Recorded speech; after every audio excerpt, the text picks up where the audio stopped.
Bye-bye seaside, bring on the mountains.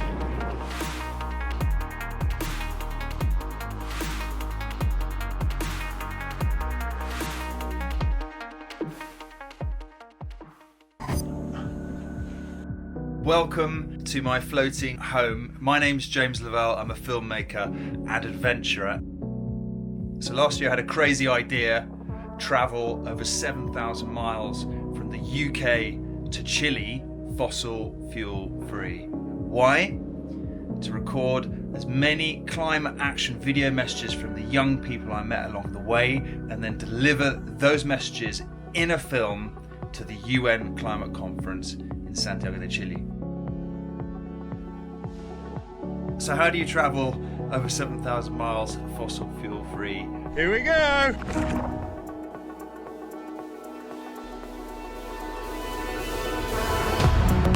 I sailed, took electric trains, scooters, electric cars, but the most important and dependable method of fossil fuel free transport that I had was my bike.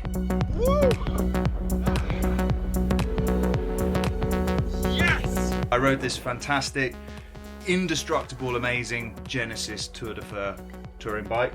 The big question was kit and how I would carry it, and without the bags that Restrap gave me, I would have been completely stuffed. So let me tell you a little bit about what happened. So it turns out when you're traveling for the best part of 4 months, 7,000 miles across the world, you need quite a lot of kit. It would have been enough just carrying camping gear, clothes, but I had cameras, a drone, laptop, hard drives. Let me tell you, that all adds up and weighs a ton. So how did I carry all this gear on the trip? Well, the panniers on my rear wheels, I would stuff all of my clothes, which were bulky, though not too heavy, and also any food and supplies that I needed. And on the front, both front panniers full with camera gear and computers, and between the handlebar bag and the frame bag here, both super easy to access while you're on the move. So filmmaking and adventuring as I do, I am probably guilty of being a bit of a nerd when it comes to kit. You've got good looking, smart design and functionality, all rolled into one. Very difficult to pop off, and believe me, I put this bike and the bags through their paces, not least of which when I was cycling over the Pyrenees, when the road ceased to be a road. I'm essentially off the map on some kind of a cart trail. There are lots of... It was literally impossible to cycle, and I found myself having to carry the bike and all the bags, weighing about 60 kilos, up and over what I then discovered was the famous Camino de Santiago pilgrimage trail in the Spanish Pyrenees.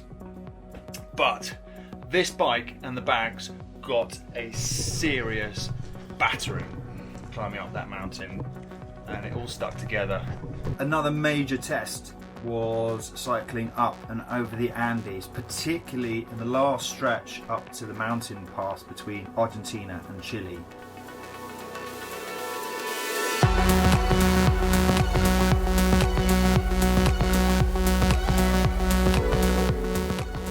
(3,800 meters high), and it became a very loose gravel track with windy conditions, steep, absolutely exhausting, very little oxygen, and the last thing I needed was gear flapping about, knocking me off balance. And these Restrap panniers held on for dear life and did not flap about, for which I was very, very grateful, especially when I was struggling to breathe at 3,800 meters. So I can vouch for how tough and sturdy this gear is.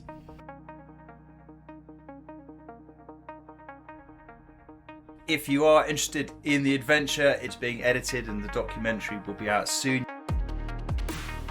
You can find out more information on my website, RaceForFuture.com. My Instagram feed, James M. Levelle, will keep you up to speed with news on documentary too. And if you're interested in getting your hands on any of this awesome Restrap gear, click the link in my bio.